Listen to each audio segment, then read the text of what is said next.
Hitler was practically moving with the advancing troops.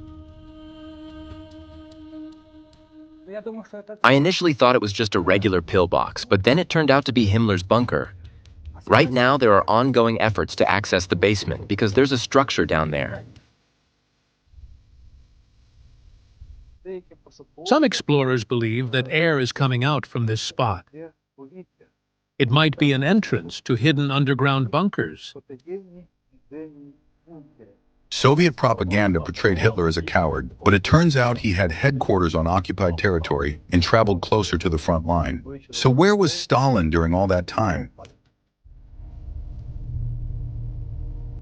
There was a Jew named Hitler detained in Vinnytsia. Short answer, there should be only one Hitler. Hitler said, "I have nothing to talk about with a general I've already defeated."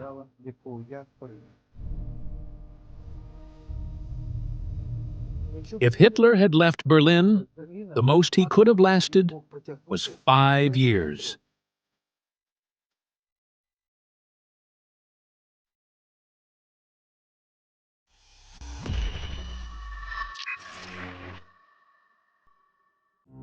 We did our best to make this video truly engaging.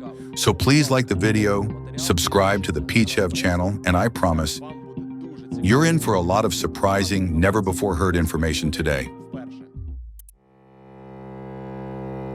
We're heading to the place where all stories usually end, but ours begins here.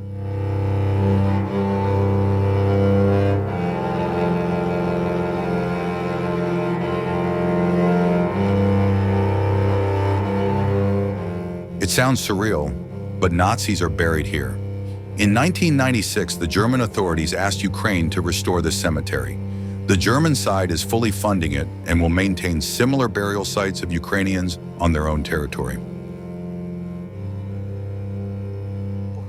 The graves were very close to the Führer River, and during floods, the coffins of German soldiers were nearly floating through the city of Zhytomyr.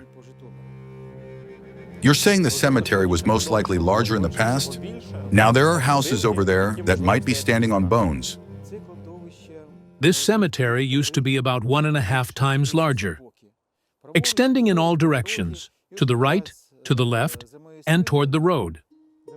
Right behind me, where those small shops are now, they might actually be standing on the bones of German soldiers.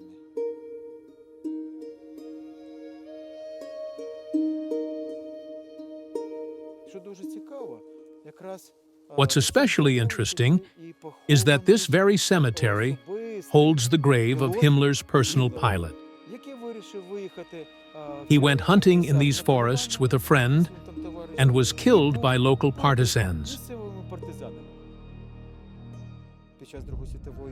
During World War II, there were signs on cemeteries saying, "Anyone who takes an item, usually a German soldier's helmet, will be punished by death."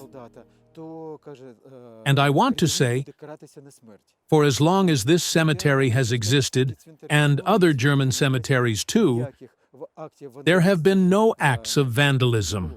Were there any attempts 10 to 20 years later to dig things up and look for gold? People are into that kind of thing. Black diggers and treasure hunters. All the graves were disturbed because people knew that officers had been buried here, officers of the Wehrmacht and SS. They believed the bodies had to be covered in medals and filled with gold in their pockets. But there was nothing like that. Awards were sent to the families, and silver rings or personal items were also sent back to Germany. Still, the graves were desecrated. And even today, black diggers show up, hoping they might still find something valuable. Theodor Aika is buried here. Is it true there was a condition? We'll restore this cemetery for you, but Aika must not be here. His body had to be removed, destroyed, or dealt with in any way, just not left here. There was a condition from the Ukrainian side because they knew who was buried here, especially since he was such an infamous figure, the creator of concentration camps, a brutal man. Interestingly, he died near Kharkiv during a low-altitude flight in a small Fieseler Storch plane. The plane was hit by machine gun fire and crashed.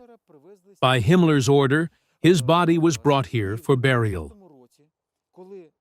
And in 1996, when the cemetery was being established, Ukraine made it a strict condition: find Aika's grave and destroy it. You might wonder, how could they even locate it? But as I said, everything was recorded in the original burial plans. An excavator arrived, filled several trucks with material from the site, and everything was taken away to an unknown location and destroyed. Why were there so many unknown soldiers in the Soviet army after World War II, while in Germany, even in percentage terms, there were far fewer? For the Germans, every individual mattered. For Soviet leadership, soldiers were treated as expendable. Imagine this: every German soldier had a dog tag split into two halves. One half was placed in the grave, the other sent to headquarters. This made it possible to identify the body and locate the burial site after the fighting ended. And what's more, a large number of those records have been preserved to this day. But in the Soviet Red Army, where someone died, how they died, well, you understand. During search operations, many supposed graves of Red Army soldiers turned out to be either empty or containing completely different remains. That's how the system treated ordinary people, ordinary soldiers. And that's where the big difference lies. The Soviet Union also had so-called death medallions, but they didn't really work. Soldiers commonly called them smertniki, death tags, and many simply didn't fill them out. Sometimes, when one is found at a burial site and opened, it's blank, just completely blank. And a large number of Red Army soldiers didn't have these so-called medallions at all. Without a doubt, Werwolf was the main German command base in Ukraine. But besides this headquarters, there were two other important ones. The first was near the cemetery outside Zhytomyr city. Right now I'm at Himmler's headquarters, Hegewald. It's the only German command post in Ukraine that has been fairly well preserved. And in fact, it's just an ordinary residential yard. In that house over there, where Himmler once lived, regular Ukrainians live today. And right here, in this circular area, there used to be a massive swastika drawn on the ground. But the most telling feature of this place is, of course, Himmler's bunker, which he probably never even used because the area was relatively safe.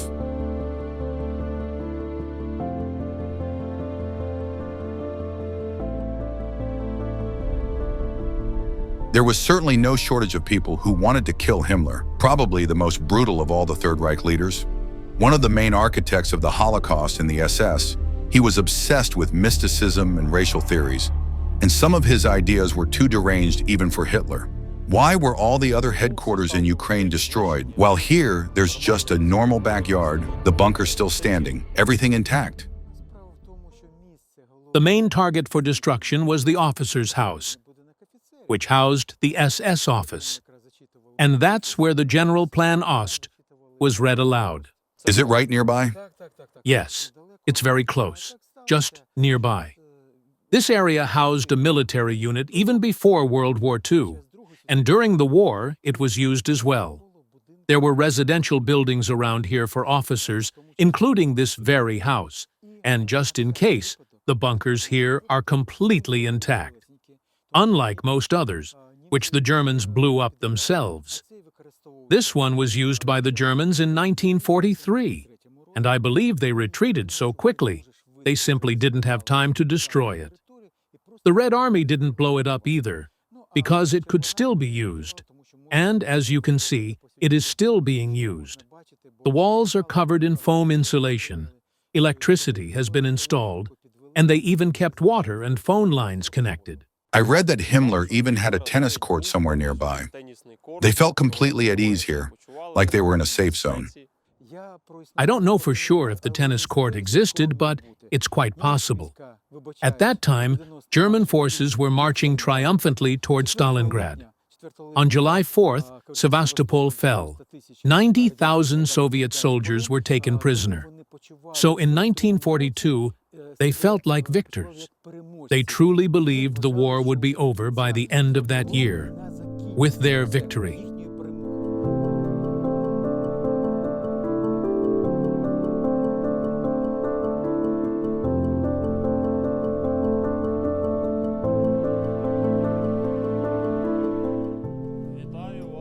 Welcome to Himmler's bunker. Here are the original doors, very heavy from that time. The bunker itself is small and low, so watch your head. To this day, people still hide here from shelling, now from a new kind of Nazi, the Russians. Come inside. Everything is quite modest. A small space, you can see there's a ventilation system. Right here, there used to be a special communication cable. Behind me is an important little room. That was the emergency exit. There was a machine gunner stationed here. But the most interesting part is right here. You won't see much now. Everything's been sealed with concrete and covered up. Still, you can tell there's something there.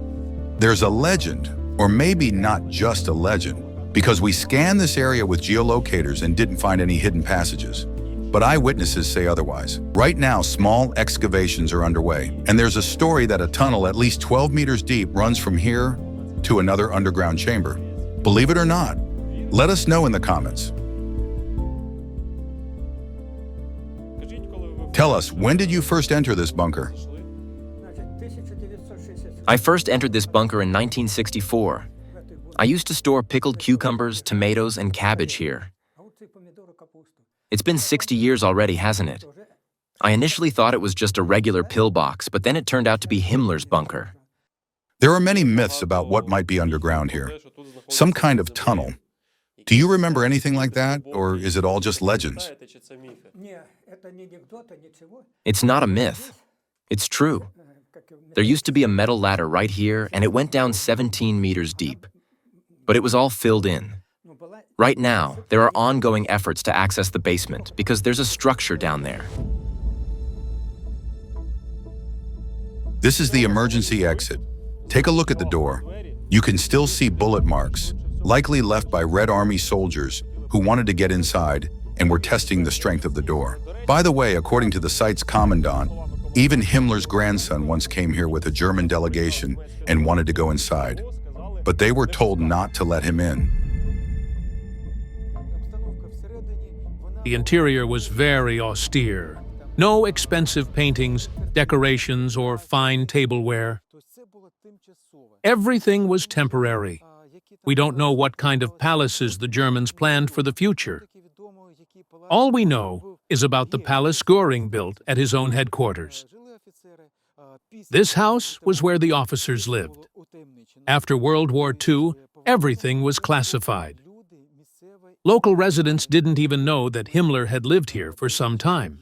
Is it true that Himmler proposed to Hitler at the headquarters to take Ukrainians as allies? This happened at the Werwolf headquarters when the war was dragging on. The front was enormous, and the German army's mobilization resources were not as great as those of the Red Army. The Germans were studying the history of the Ukrainian people through an organization called Ahnenerbe, which wasn't just about occult sciences. They also conducted archaeological research and historical studies. They provided Himmler with information that the Ukrainian people had suffered from the Holodomor and fiercely hated the communists. So there was a proposal to recruit Ukrainians into the ranks of the victorious Third Reich army. Hitler responded, "I don't want the blood of Untermenschen on our red Nazi victory banner." The fact is, Hitler had a negative attitude toward Ukrainians.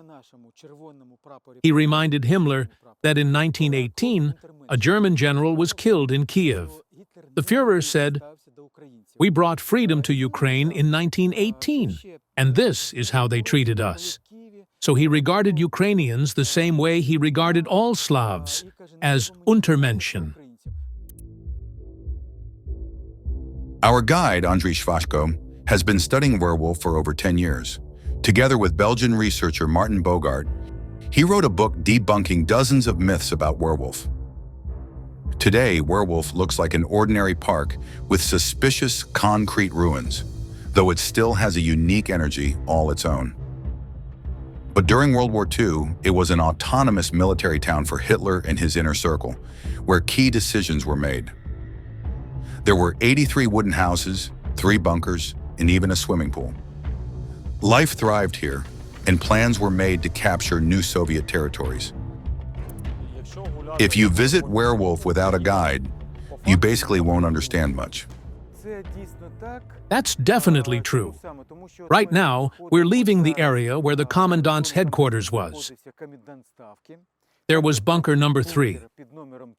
People only see stone blocks, just some rocks, and they have no idea what they are or why they're there. From the photos, it all looks like a kind of summer camp, almost like a children's camp. Is it true they were just built temporarily? Because Hitler thought the winters would be cold, and he expected to spend them much further inside Russia, while this place would serve as a deep rear area. They used prefabricated houses. They were wooden, but modular. These houses were used temporarily and could be dismantled and moved to another location.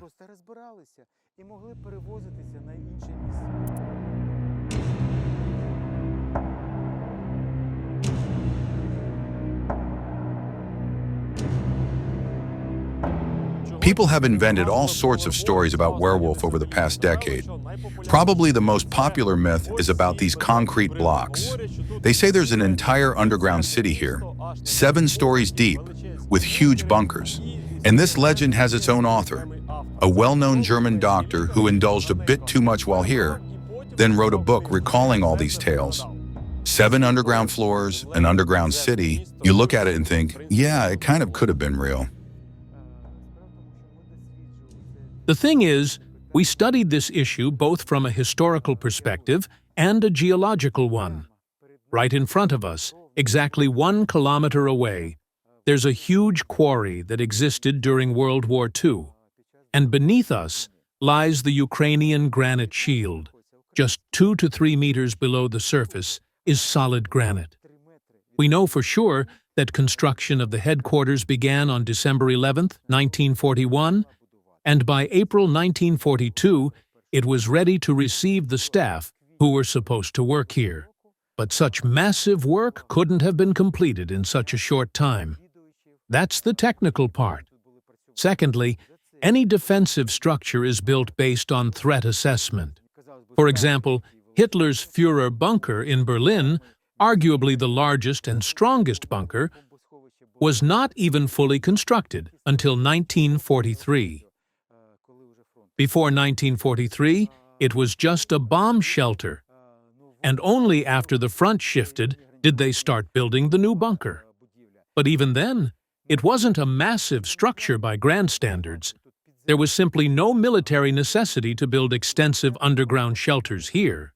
There was a German doctor who spread this myth. He came here, had a good time, drank some alcohol, and was supposedly told about some underground bunkers, which, as far as I understand, he never actually saw. It's true that after his claims, he wrote a book, and a film was made that became very popular. The doctor became a millionaire. I couldn't find the film myself, but the book exists. After World War II, Hitler's inner circle began to slander him and shift all the blame onto him. They claimed they were innocent, white and fluffy, that they knew nothing about the concentration camps or the Holocaust. It was all his doing. Regarding Steinbruch, he was a doctor flying to Turkey to provide medical aid. But when he was in Vinnytsia, he drank heavily. What he thought he saw there is unknown. The fact is, among those who were actually at the headquarters, there was no such deep alcoholism at all. But Hitler did forgive some of his closer associates for their weaknesses. That was a known trait of his. These were the men who marched with him under police gunfire during the Munich Putsch. After Hitler came to power, many of them didn't receive official positions, but they did get very good pensions. They lived comfortably and without worry. At one point, Himmler found out that these comrades, when drunk, would boast, "We're with Hitler," but Hitler would insult them behind their backs. Yet Hitler said, "These guys marched with me under police bullets, so I forgive them." Why I personally don't really believe in these underground cities, because, again, Germany was a technological country, and many soldiers had cameras. So where are the photos of these bunkers? Yes, that's true. Almost every second soldier had a camera. We have a huge number of photos of the Wolf's Lair, Hitler's main headquarters. There are tons of pictures, especially of the exterior. Moreover, there's a collection of documentary photos taken during construction, clearly showing that the foundation is slightly below ground level, while the main structure is above ground. This massive structure puzzled people for a long time. How it was built and why it looks that way. But then we came across photos from 1944, which clearly show that the roof had I-beams made of metal as reinforcement. So during the explosion that destroyed the bunker, the roof was blasted off, flipped in the air, and fell back down from the outside directly onto the bunker.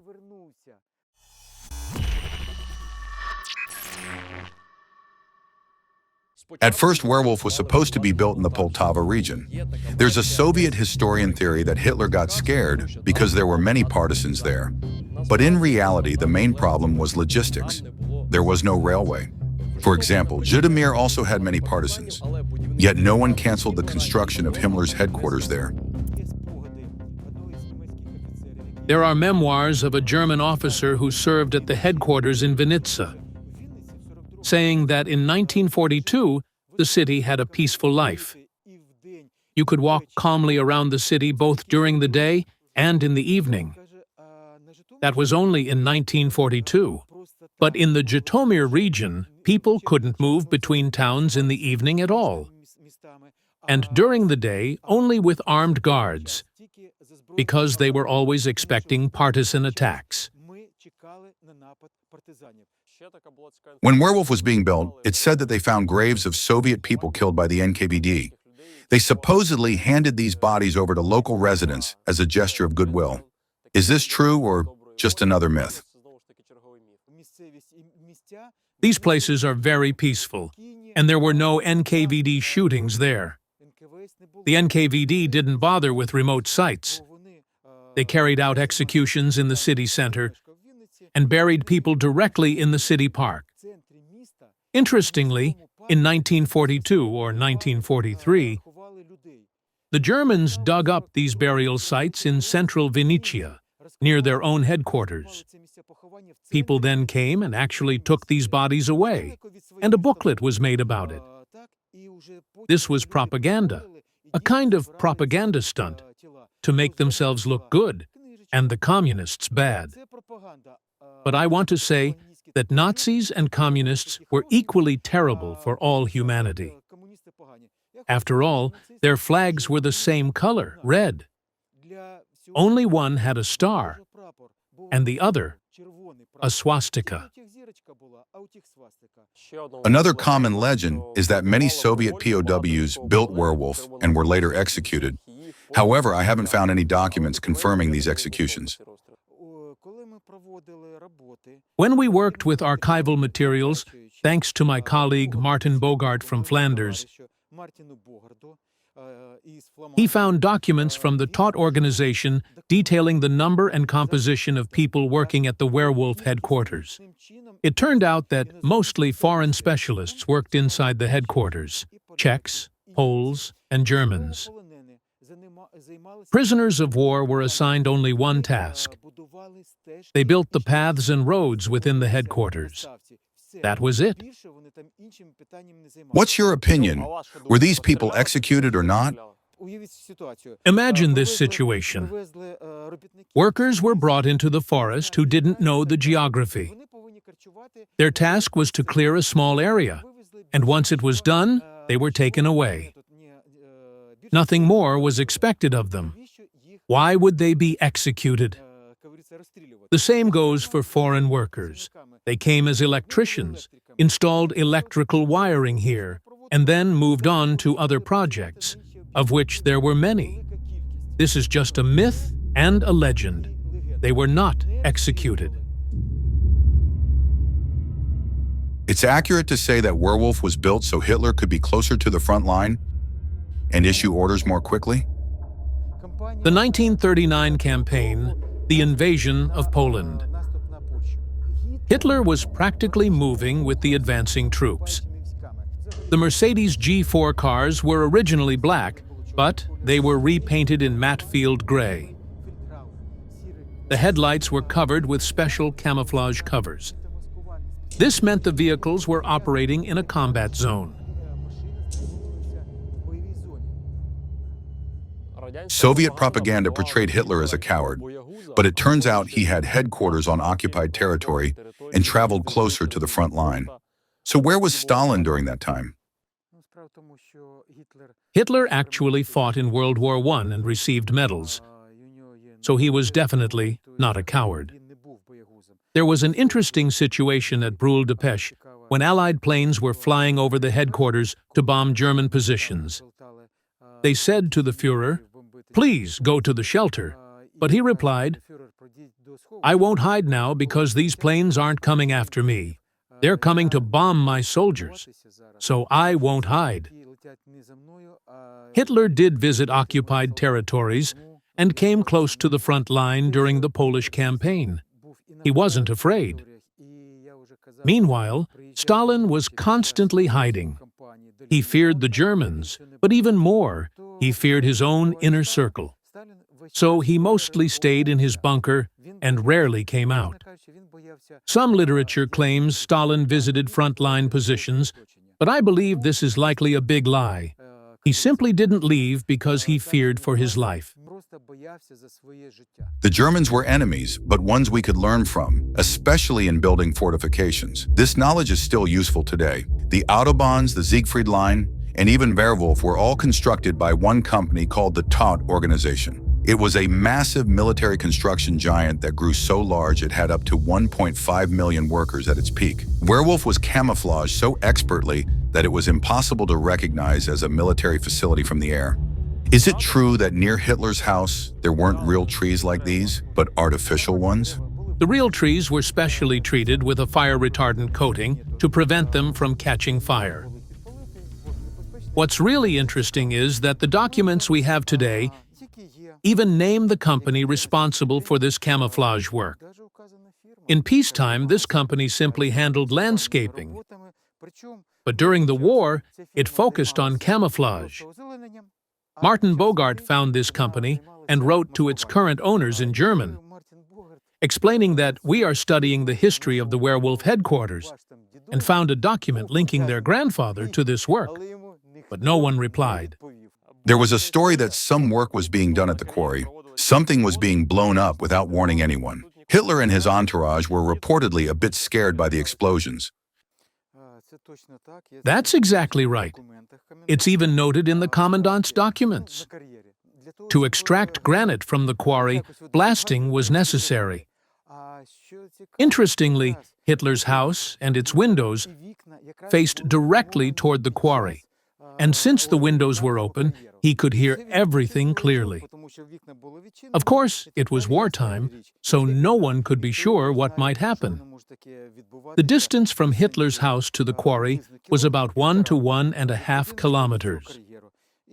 At that time, the commandant made a decision and informed the quarry management that during Hitler's presence, any noisy work, especially blasting, was prohibited. Only quiet operations were allowed. In November 1941, Todt reportedly told Hitler directly that the war was lost, that Germany couldn't sustain it economically, and that they needed to make peace with the Soviet Union. Is this true or not? Honestly, I don't really believe that.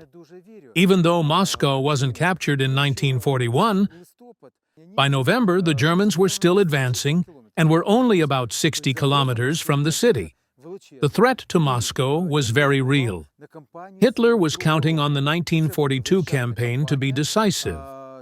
He believed cutting off oil supplies along the Volga River would end the war in the Nazis' favor. so I think he wouldn't have said anything like that. The head of the Todt organization unexpectedly died in a plane crash. Later, it became clear that the bunkers at Werwolf were poorly made, built in a hurry. The Germans knew this was deep rear territory, victory was near, and no one would be bombing them. But an order is an order.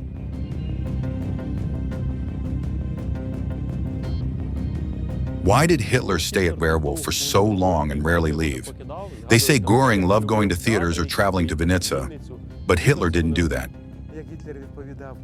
Hitler often responded to many by saying, "If you have time for this and that." When Himmler came to him saying, "You need to arrange these colors and set up such and such situation," Hitler would reply, "If you have time for that, then do it yourself." Hitler focused on the problems at the front lines. He also took care of his German people, making sure they didn't feel too badly affected by the war. That's why he spent most of his time at the headquarters. He would wake up very late, sometimes sleeping until 3 p.m., as he was a night owl, a vegetarian and a night owl. Then he would hold meetings until 3 a.m. Hitler rarely appeared in Vinnytsia. He tried to avoid disturbing the local population to prevent conflicts and problems. Meanwhile, Himmler, even during the war, began building Germany and Ukraine. Around his headquarters, he evicted Ukrainians and created German settlements.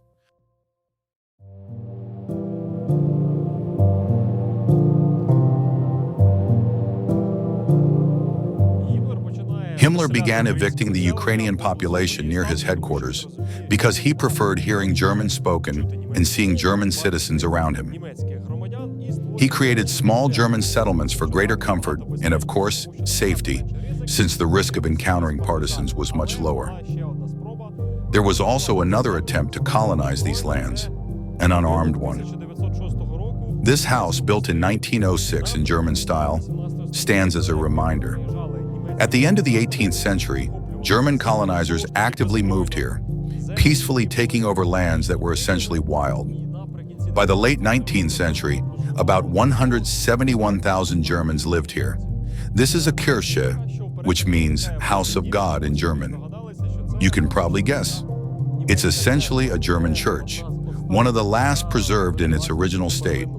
Honestly, I don't understand how it survived to this day, but with such little care, or rather lack of care, it probably won't last much longer. We are now in the former German settlement of Sorochen. Germans came here to farm long before World War II. The area was wild. According to records, there were swamps, forests, and many wolves. Back then, no one imagined that soon Hitler, nicknamed the Wolf, would come with armed Germans to occupy these lands.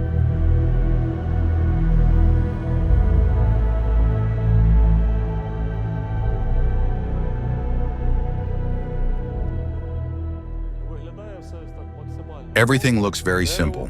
Wood. The floor is still in decent condition, although there are spots where it has already collapsed. I think those areas should be completely removed. There is a second floor with many various patterns and inscriptions. Most of the writings, of course, are a bit vulgar and modern. Let's try to go up to the second floor, if it's still standing. It's much more exciting there. The stairs, some are broken, a bit rotten. Look at the nails. They aren't like our modern ones. They're square-shaped. It's very sad that this building is falling apart.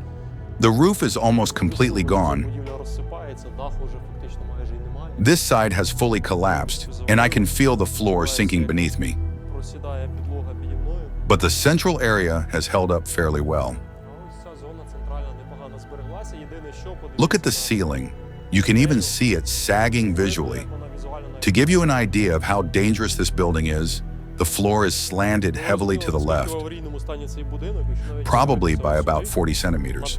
Sooner or later, this house could simply collapse. I think these supports were put up not long ago because they really shouldn't be here. You can even see the nails, probably from the Soviet era, or maybe even more recent.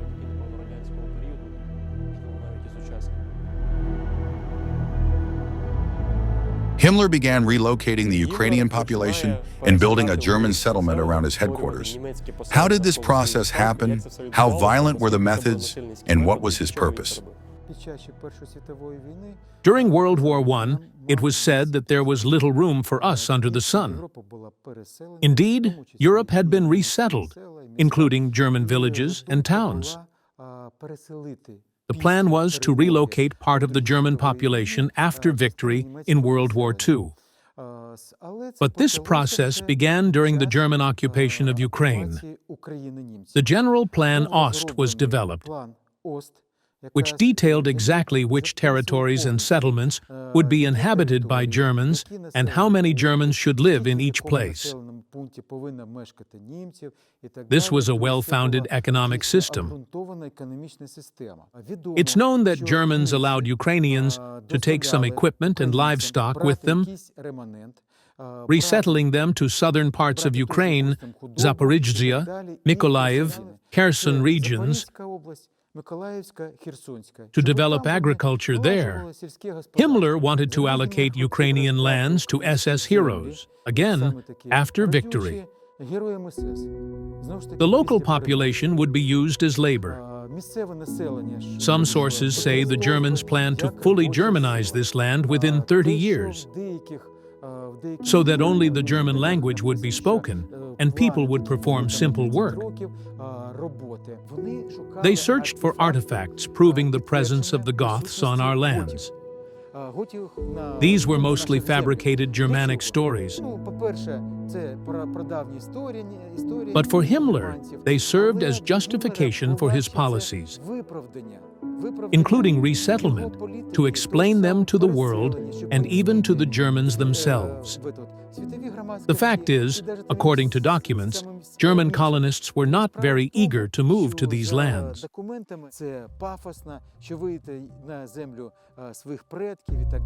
What to do with the population living around Werwolf? At that point, they turned to the commandant of the headquarters, Colonel Schmidt, to find out. Schmidt didn't go directly to Hitler because he knew that where Hitler lived, the local population should experience minimal terror. The only issue that concerned Hitler was that there should be no Jewish population. This is true. Wherever Hitler lived, the Jewish population was subjected to extermination. One could say that the image of a kind uncle living peacefully in the occupied territory was carefully constructed.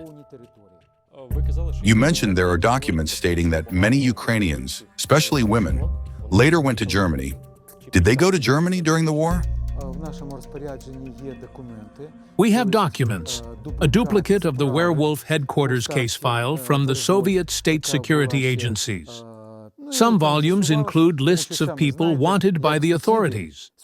When the state security agencies began investigating activities related to the headquarters in Stryjivka, they discovered that women from the village of Stryjivka went to Germany with German soldiers, specifically with workers from this headquarters.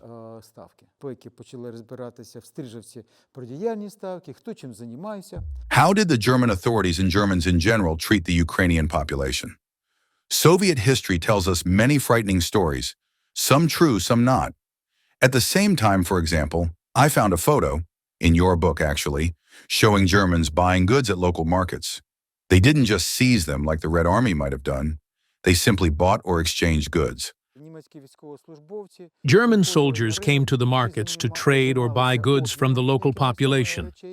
Generally, their interactions can be divided into two categories. During rear area life, relations were normal: buying, trading, peaceful communication. That's how it really was. But during combat operations, the situation was different. For example, during the Korsun-Shevchenkovsky operation, when the Germans were encircled, the severe cold hit. Daytime temperatures near zero, nighttime down to minus 20 degrees Celsius. The Germans even drove out locals just to warm themselves. So, there were different stories. I want to say that this differed from the Red Army's return to Ukraine. The Red Army reportedly said things like, You've been fattening yourselves in the German rear. Looting was widespread, and the Soviet military leadership encouraged it. The German command forbade looting. Why? Because looting undermines military order and discipline. From what we see in modern studies, the Red Army's crimes against its own population were even worse than those of the Germans.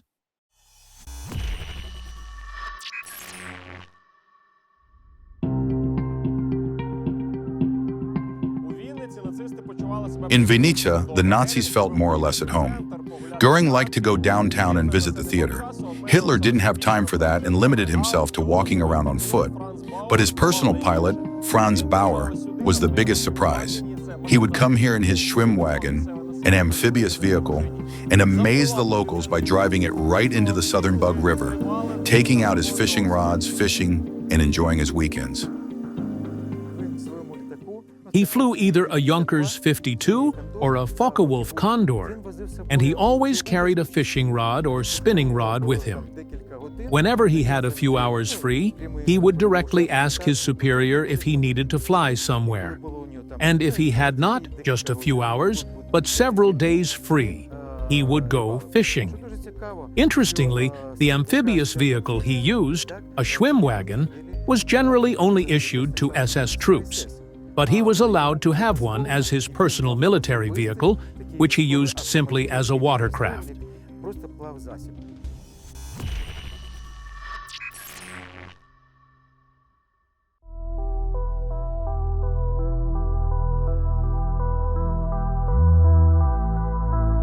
There were many assassination attempts on Hitler, but few people actually know that he was killed in Vinnytsia.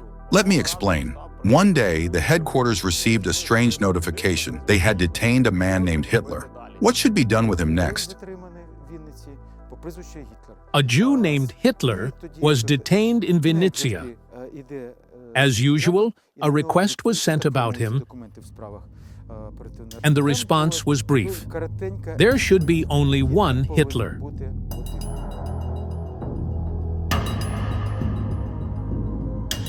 This is where Hitler's house was located. A few details give it away. First, there's a large bunker connected directly to the building.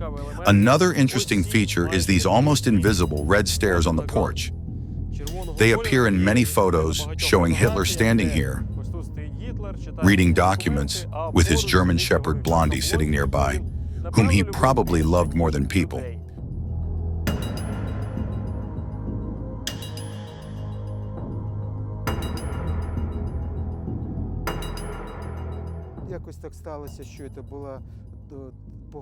One rainy day, I brushed away some moss with my foot, and the porch appeared.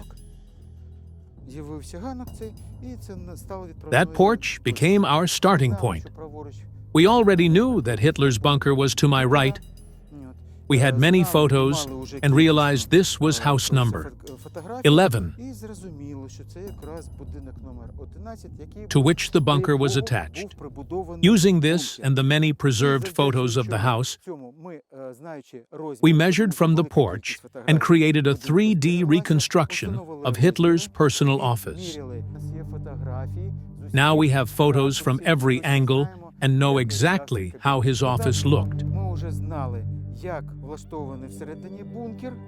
Next, we understood the bunker's interior layout.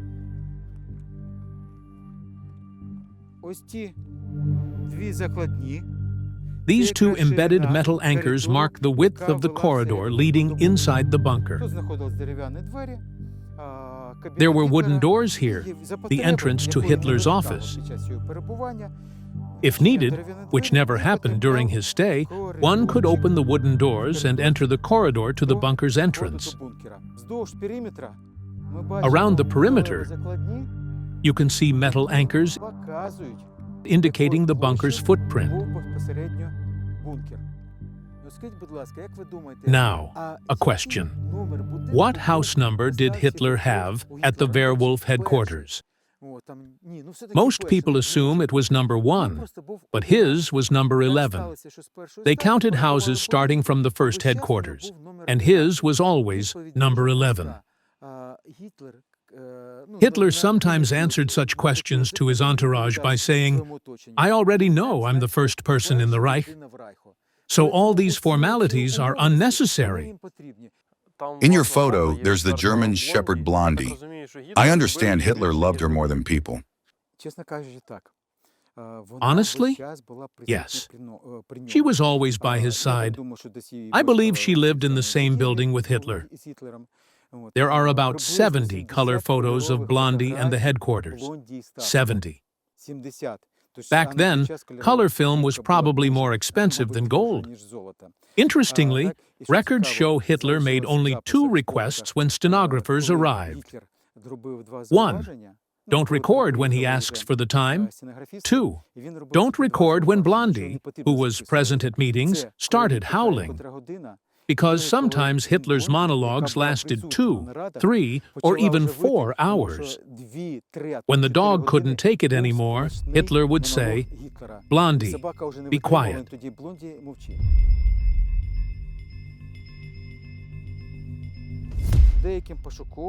Some explorers believe air is coming from here, and that there might be an entrance to secret underground bunkers. My story is sometimes questioned, with people saying I'm probably hiding something, and that there really are underground tunnels. Well, everyone believes what they want to believe. Are there treasures of the Third Reich here?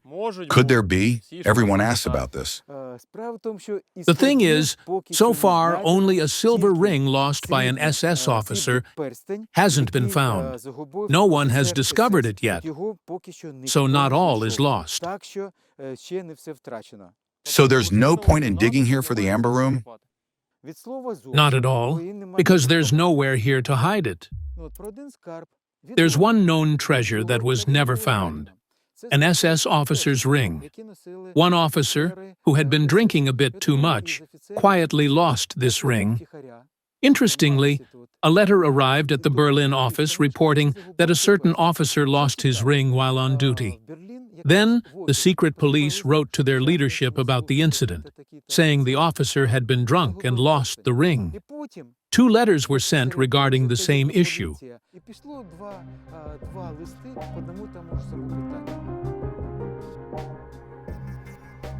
There's also an opinion online, which definitely won't please Russians, but I'll say right away that is false, that Hitler once met here in his house, or maybe even in his bunker, with Soviet Lieutenant General Vlasov.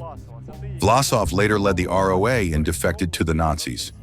The Russian Liberation Army, ROA, is often a taboo topic in Russia today. During World War II, many Russians actively sided with Hitler, while Muscovites loudly condemned the terrible Nazi Bandera, who was imprisoned in Sachsenhausen.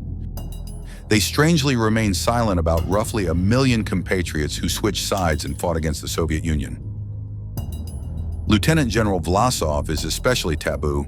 He was a talented commander, considered one of the best before his capture, and many called him the savior of Moscow and a Stalinist general.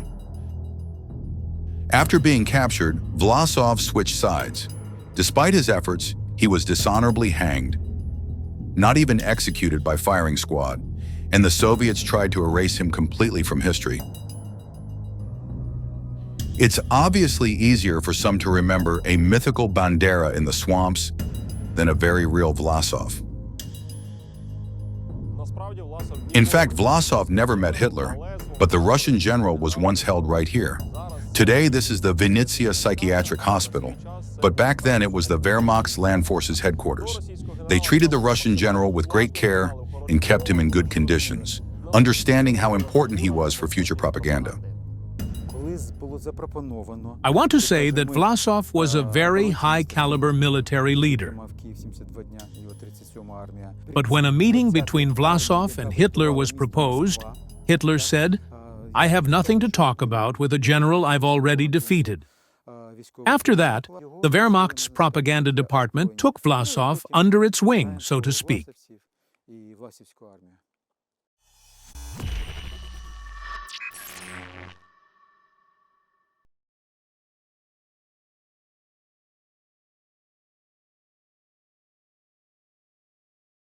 Це єдине, що збереглося в ідеальному стані.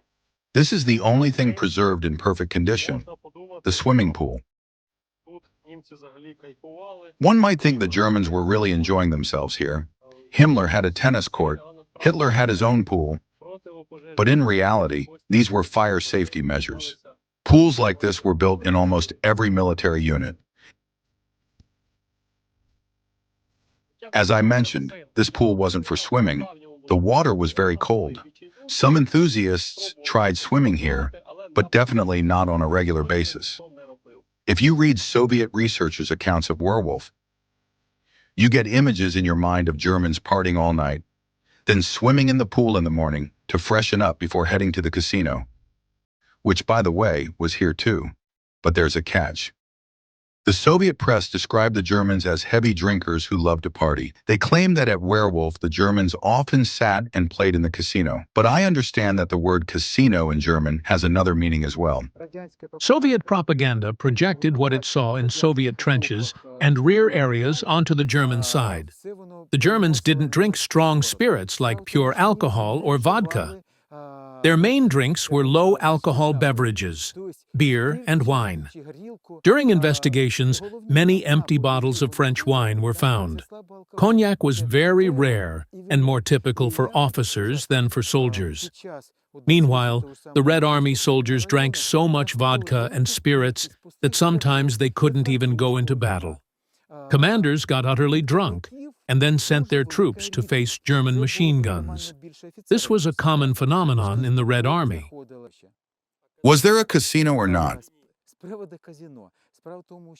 Regarding the casino, in German, the word Casino actually means an officers' club. It wasn't a gambling establishment, and there was no heavy drinking there. It's well known that Hitler was a vegetarian from 1934 onward. He might have had a small glass of wine on New Year's or other holidays.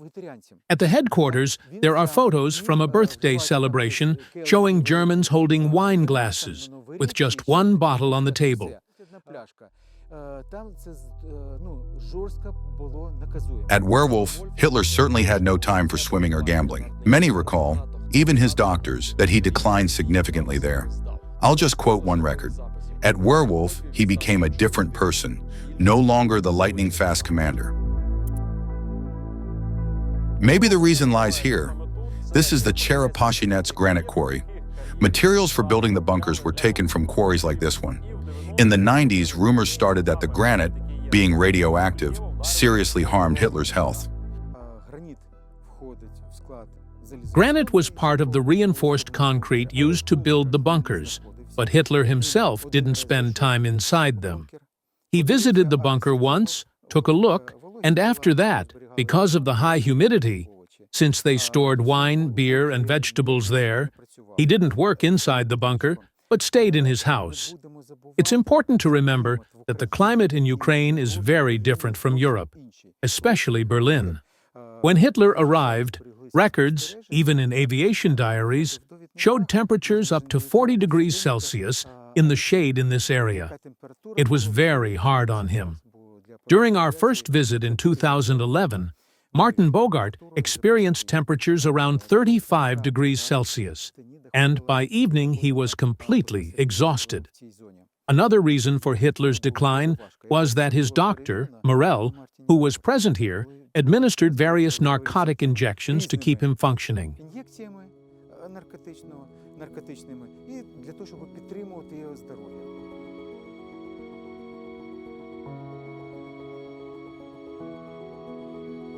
If radiation was the problem, similar health issues would likely have appeared in the Reich's second-in-command, Hermann Göring. His headquarters was near the Cherepashinets quarry. Just look at these landscapes.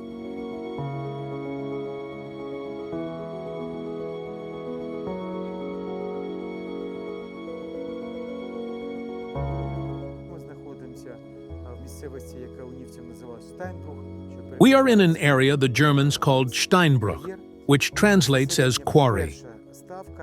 The first headquarters here was a railway track where Göring's train was stationed. Later, they built him a real palace here, in Bavarian style, a house with a stone cellar topped by a chalet. This is exactly what the Germans who came to destroy it in 1944 mentioned. Unlike Hitler and Himmler, Göring simply indulged in luxury. He never hid his wealth. Even his uniform wasn't standard. It was whatever he wanted. Nearly 3 kilometers of railway track were specially laid for him. While his estate was being built, he lived in a luxurious train. As strange as it sounds, believe me, the train was ultra comfortable. Neither Hitler nor Himmler had such conditions, even at their permanent headquarters. He was a Sybarite, which makes sense since he lived in a train. His conditions were truly luxurious. The radiation theory about Hitler is really just a catchy newspaper myth. So what was the real reason for his declining health? The Germans not only wanted to rewrite history and make Germany great again, but they also tried to fool physiology. And at first, they were quite successful. In Zhytomyr and Berdichev, Hitler's personal doctor owned factories that produced large amounts of methamphetamines. From the doctor's records, it's clear that especially toward the end of his life, Hitler was heavily dependent on drugs. The topic of narcotics is very interesting. For example, marijuana and heroin were criminal offenses in Germany. But the amphetamine Pervitin was considered, you could say, like an energy drink. Hitler's personal doctor earned good money, but also had his own small business. Dr. Brand owned a factory producing Pervitin. We can find many documents showing that all German soldiers in the Wehrmacht and SS took this drug. But, excuse me, with an army of 5 to 10 million soldiers, each taking at least 1 pill a day, imagine how many pills were needed. It was especially widespread in the SS troops. There are records from Hitler's doctor stating that he was effectively dependent on drugs. Medical records show that his doctors, Brandt and Morell, addicted him to various stimulants. Every few years, books, magazines, and photos appear in Western media claiming Hitler lived almost until yesterday, that he survived into the 60s, 70s, or even 80s. True medical experts, not just journalists looking to profit from sensational stories, say that if Hitler had left Berlin, the maximum he could have survived was about 5 years. Why is that? The thing is, if we look at the 1945 footage when Hitler came out of the bunker in April to award Hitler Youth members, it's clear he already showed signs of Parkinson's disease, as well as an injury he sustained in 1944 that caused his hand to wither. All these signs showed he was seriously ill. So you don't believe he died somewhere in Argentina around 2010? I don't believe it at all, because there is evidence, proof that he truly ended his life. First, the testimonies. 2 people and their subsequent fate are enough for me. One is Kempka, Hitler's personal driver. He was also at Werwolf. He drained all the fuel near the Führer bunker in Berlin and helped, or perhaps personally, poured gasoline on the bodies of Hitler and Eva Braun. The same testimony was given by Hitler's personal pilot, Franz Bauer. While the pilot was imprisoned in the Soviet Union, he was asked only one question. "We know you took him out, and you deliberately returned to the bunker to mislead us." The situation is this. When Hitler's body was burned, it didn't burn completely, and there is evidence to prove it. There's a dental technician's chart, a medical record. After the initial burial of Eva Braun and Hitler in the 1970s, the Soviet authorities, the state security, exhumed, destroyed, burned, and ground up the remains. But they kept a part of the jawbone, which is now stored in archives in Moscow.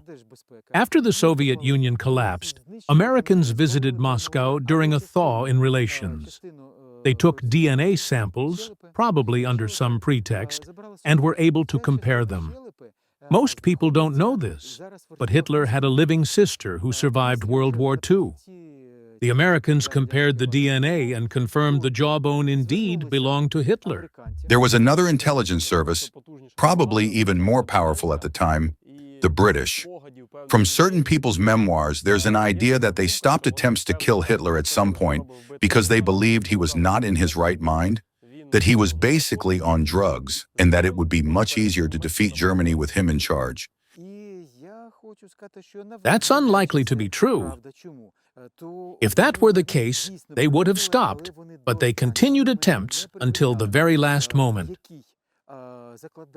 Stauffenberg, who planted the bomb under the oak table at the Wolf's lair, used British explosives. In short, Operation Valkyrie was one of dozens of attempts to kill Hitler that nearly succeeded. It was carried out by one of the conspirators, Officer Stauffenberg. He came to Hitler's headquarters at the Wolf's lair, and during a meeting, he placed a briefcase bomb under the table. He then left, supposedly due to an urgent phone call, but Hitler was saved by circumstances. The meeting was moved from the bunker to a wooden barracks, which dispersed the blast, making it less deadly. Also, one officer wanted to be closer to Hitler and pushed the briefcase further away. As a result, 4 people died, but the Führer was not among them. In 1942, Walter Schellenberg, head of Germany's political intelligence, secretly visited Himmler. At the meeting, he proposed that Hitler should be removed and that Himmler should take his place. This information is completely accurate. Though it's described as secret, the fact is that an official, the head of intelligence, did visit the Hegewald headquarters. Literature confirms that there were indeed plans to remove Hitler because sensible people saw the abyss to which Hitler's actions were leading the German people. When Hitler had crossed the point of no return, when there was no saving him, a thoughtful intelligence officer understood that after the defeat of Nazi Germany, the Allies would deal with them harshly. Did Himmler agree when this proposal came in 1942? No, Himmler did not agree. After all, in 1942 until late in the year, almost all Germans believed victory would be theirs. Hitler was steadily moving toward defeat. The stakes on the front were rising, while places like Werwolf were being destroyed forever. His generals said that Soviet forces were approaching Werwolf. They were 60 kilometers away and could capture the headquarters and display the chairs as trophies. Without looking away from the military map, Hitler simply said 2 words: blow it up and burn it.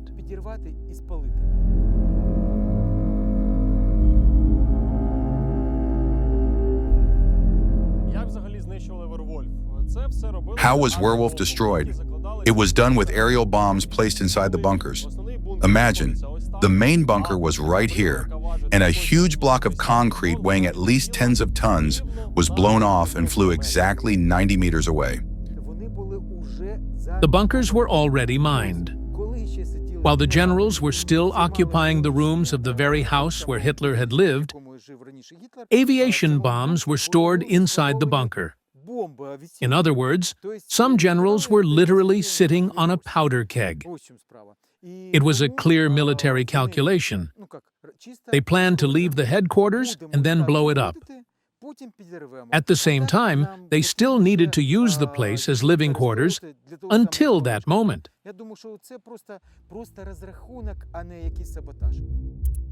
The destroyed Werwolf bunkers and ruined Russian equipment symbolize that sooner or later, all enemies who come here meet the same fate. My name is Serhiy Peichev.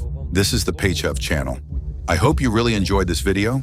Don't forget to like it and subscribe to our channel. You are very important here. I hope now you know much more truth about Werwolf, not just internet myths. And in the comments, write what similar topics you'd like to see on my channel. I'll try to make the most interesting idea a reality.